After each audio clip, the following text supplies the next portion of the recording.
আসসালামু আলাইকুম, স্বাগতম এস.এম ইলেকট্রিক হাউস থেকে। আমি মোহাম্মদ সাগর রয়েছি আপনাদের সাথে।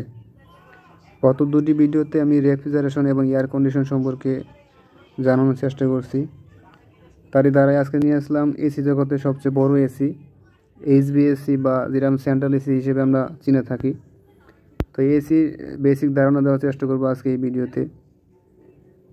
HVAC অর্থাৎ heating, ventilation and air conditioning. এসিটা এসি জগতের সবচেয়ে বড় এসি এবং এই এসিতে অনেকগুলো সুবিধা হয়েছে, যে সুবিধাগুলো আমাদের অন্য কোনো এসিতে বা স্প্লিট টাইপ এসি বা window type AC, package type AC বা বিআরএফ এসি এগুলোর মধ্যে আর কোনো সুবিধা নাই, যে সুবিধাগুলো এই এসিতে আছে। অর্থাৎ পূর্ণাঙ্গ একটি এসির যে সাইকেল বা পূর্ণাঙ্গ এসিতে মূল ফিজিক্সটা এটা পরিপূর্ণভাবে এটার মধ্যে আছে। HVAC যদি সংজ্ঞায়িত করি আমরা, HVAC যার পুনরূপ heating, ventilation and air condition. HVAC হলো একটি প্রত্যন্ত অঞ্চলের মধ্যে ঘরের তাপমাত্রা, আর্দ্রতা এবং বায়ু চলাচল ব্যবস্থাপনার জন্য ব্যবহৃত প্রযুক্তি একটি ক্রম। এটি একটি আরাম স্তর অভ্যন্তরীণ বায়ু ব্যবহার করার জন্য একটি গ্রহণযোগ্য মান প্রদান করার জন্য ডিজাইন করা হয়েছে। অর্থাৎ এসির ভিতরে বাইরের বাতাস ভিতরে ঢোকার অপশন আছে, যেটা অন্য কোনো এসিতে এরকম সিস্টেম নাই। অর্থাৎ আমরা যদি সেন্ট্রাল স্প্লিট টাইপ এসি চিন্তা করি, আমাদের রুমের ভিতরে যে অক্সিজেনটা আমরা কার্বন ডাইঅক্সাইড ছাড়ি, অর্থাৎ যেই বাতাসটা গরম হয় সেই বাতাসটাই ঘুরে আবার ঠান্ডা করে আবার ওই রুমের ভিতরে সাপ্লাই করা হয়। অর্থাৎ বাইরের কোনো বাতাস ভিতরে ঢোকার কোনো অপশন থাকে না, যেটা এসির ভিতরে আছে সবচেয়ে বড় একটা সুবিধা। HVAC সেন্ট্রাল এসি যে নামে চিহ্নিত, এটা মূলত তিনটি পার্টে গঠিত। প্রধান যে তিনটি পার্ট রয়েছে, এছাড়া অনেকগুলো ইউনিট নিয়ে গঠিত। এর মধ্যে একটি হলো AHU, যেটা এয়ার হ্যান্ডলিং ইউনিট, অর্থাৎ এয়ারটাকে সে হ্যান্ডেলিং করে। দ্বিতীয়তে হলো চিলার, যেটা আমাদের রেফ্রিজারেশন সাইকেলকে পূর্ণ করে।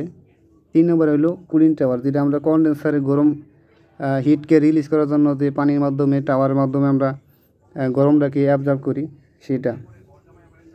1 নম্বরে রয়েছে এয়ার হ্যান্ডলিং ইউনিট, যেটা এরকম দেখতে। এটি একটি অনেক বড় হয়ে থাকে, 50 টন 40 টন এসে বড় হয়ে থাকে এই ক্যাপাসিটি।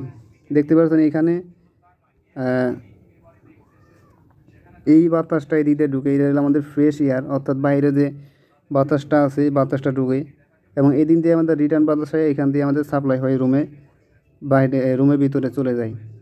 তো একটা AHU বা AHU এয়ার হ্যান্ডলিং ইউনিট। অর্থাৎ আমরা যদি স্পিড টাইপ এসির সাথে তুলনা করি, স্পিড টাইপ এসি কিন্তু আমাদের রুমের বাতাসটাকেই সার্কুলেশন করে, কিন্তু এখানে আলাদা সুবিধা আছে। অর্থাৎ আমাদের বাহিরে বাতাস ঢোকার একটা অপশন রয়েছে এবং আমাদের রুম থেকেও বাতাস ঢুকবে এবং আবার সাপ্লাই হবে ঠান্ডা হয়ে।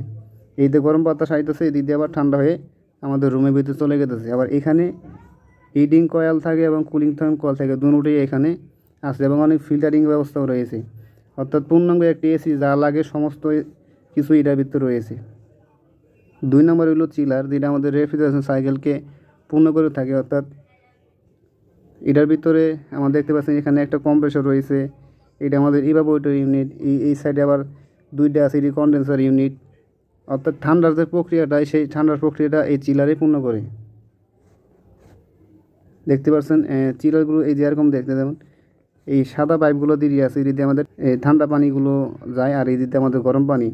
অর্থাৎ এটা হলো কন্ডেন্সার ইউনিট, এটা হলো ইভাপোরেটর ইউনিট। আর 3 নম্বরে যেটা হয়েছে আমাদের কুলিং টাওয়ার। অর্থাৎ আমাদের কন্ডেন্সারকে ঠান্ডা করার জন্য যে পানি ব্যবহার করি, সেই পানিগুলোকে আবার ঠান্ডা করে পুনরায় কন্ডেন্সার ইউনিটে পাঠানো হয়। দেখতে পাচ্ছেন এরকম বড় বড় টাওয়ার থাকে, এইগুলো উপর থেকে পানি স্প্রে করে এবং এই গরম বাতাসটা ফ্যানের মাধ্যমে বাষ্প করে পাঠানো হয়। তো এই ছিল আজকের HVAC ছোটো একটা ভিডিও। এরপরে আমি আর ডিটেলস সব কিছু বলার চেষ্টা করব। এই ছিল আজকের ভিডিও। আশা করি ভিডিওটা বুঝতে পারছেন। যদি কোথাও না বুঝেছেন অবশ্যই কমেন্ট করে জানাবেন। আজকের মতো বিদায় নিচ্ছি, দেখা হবে পরবর্তী কোনো ভিডিওতে। সে পর্যন্ত ভালো থাকেন, সুস্থ থাকেন। আল্লাহ হাফেজ।